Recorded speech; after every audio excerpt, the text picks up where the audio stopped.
starts now. These 6 gentlemen has taken everything from me. Everything from me. A mother's pain becomes her purpose. The mother of the 9-year-old girl killed by a stray bullet earlier this summer wants parents to be held accountable for the actions of their children. Hello, everybody. I'm Tracy Carlos. Thanks for joining us on Mike Brookbank. Legislation that could make that happen is being drafted as we speak. News 5's Jordan Vandenberg has more on what the proposal entails.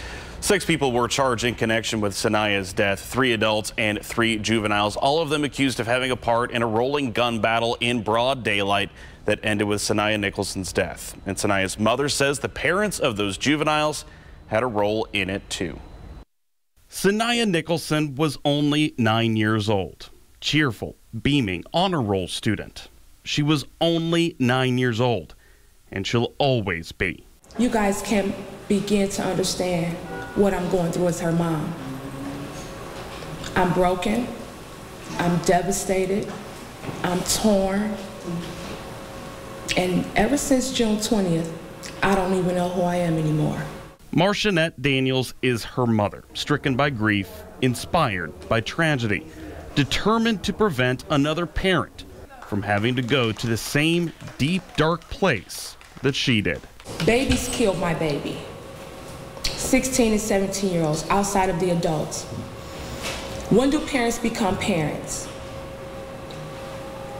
Parents are not parenting their children. I was parenting mine. I was with all 3. And this still happened. 6 men were involved in a rolling gun battle, police say. Saniyah, in her mother's car, was in the middle of it. 3 of those charged were minors. Daniels and the Black Women Commission of Cuyahoga County are pushing Saniyah's law, which would hold parents accountable for the actions of their children, both financially and potentially legally. A parent is a parent. You don't get to choose when you want a parent and when you don't. I get it. I got it. I worked at it. One of the best social workers ever.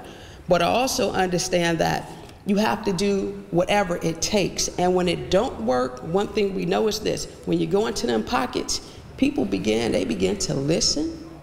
They listen. Undeterred by the difficulty of one task, the group has its sights set on another, renaming Cloverside in honor of Saniyah. It's the least that they can do for me. Will it bring her back? No. They need a constant reminder every day. This is what happened here. My entire community has been traumatized, and they're still traumatized. Saniyah Nicholson was only 9 years old, the girl with the playful braids and cheerful disposition. She could have been anything, but instead, she'll always be 9 years old. Members of the newly formed Black Women Commission of Cuyahoga County are hoping the street renaming proposal is introduced at the next council meeting later this month. Jordan Vandenberg, News 5.